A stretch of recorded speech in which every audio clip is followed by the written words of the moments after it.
गुज़श्ता शाम स्ट्रासबर्ग में यूरोपीय पार्लियामेंट के मुकम्मल इजलास में पाकिस्तान में मौसमियाती तबाहकुन सैलाबों के बाद पैदा होने वाली सूरत हवाल के हवाले से एक बहस का इनेकाद किया गया।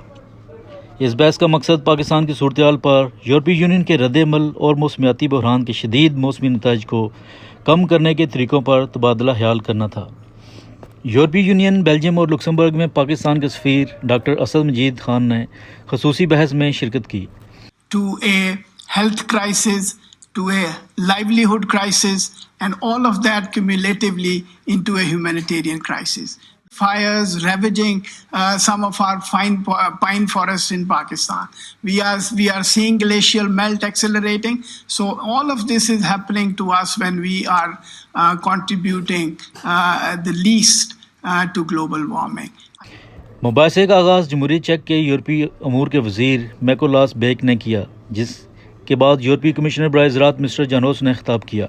Southern states are demanding in the climate negotiations will be facing other disasters in the years to come. European nations. मुख्तलिफ सियासी ग्रुपों से तल्लुक़ रखने वाले यूरोपीय पार्लियामेंट के मुतअद्दिद अरकान ने इस बहस में हिस्सा लिया और पाकिस्तानी अवाम के साथ यकजहती का इज़हार किया और पाकिस्तान के लिए मज़ीद इमदाद के इजाफे की हिमायत की। Had a devastating effect on Pakistan's agriculture, which plays a central role in the country's economy. It is essential that the EU stands with the people of Pakistan, a country with which we have strong bilateral relations for over 60 years. Is Monica Silvana Gonzalez, and greetings to the Ambassador for Pakistan.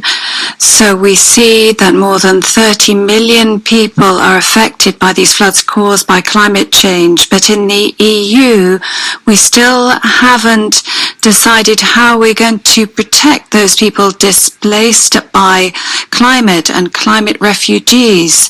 How are we going to put ourselves in the position of a Pakistani child who's lost everything?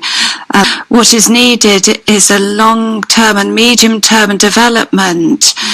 What we're seeing now is an effect of all the emissions of greenhouse gases since industrialization. And if you look at that amount, then we know that we in Europe, together with the US, we basically stand for 50% of those emissions. So we have to stand up and assume responsibility for these historic emissions. The humanitarian support that the EU has provided to Pakistan to date is insufficient.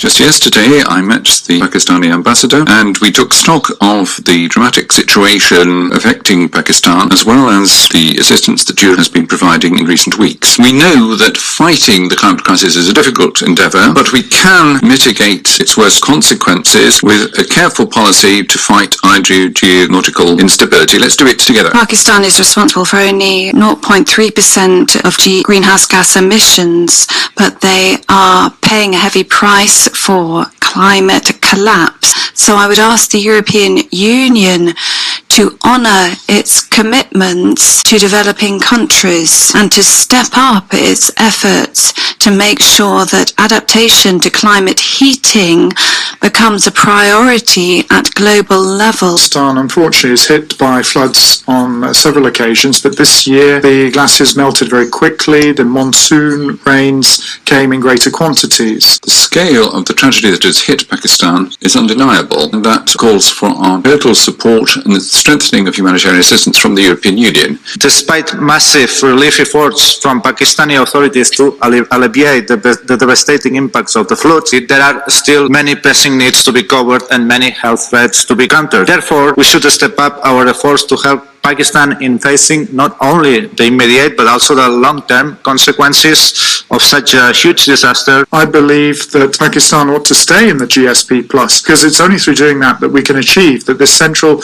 Asian region remain in place where we need them. It has been on the list of the 10 countries most vulnerable to climate change, and over those 20 years it's been suffering another crisis too, the external debt trap. These endless floods have led $10 billion to be lost, but it's spent more than $15 billion repaying debts that continue to increase thanks to the terms of the IMF, which forces Pakistan to cut its social expenditure and increase the prices of basic commodities. It's improper to enrich yourself from others' impoverishment. If the European Union wants to help palliate the humanitarian emergency in Pakistan, it should start by cancelling its share of this unfair debt it has with Pakistan. सफीर Pakistan Asad मजीद खान ने यूरोपीय parliament की committee को पाकिस्तान में सैलाब की सूरत हाल पर briefing भी दी। I have a short video clip for you to see for yourself the heart-wrenching images.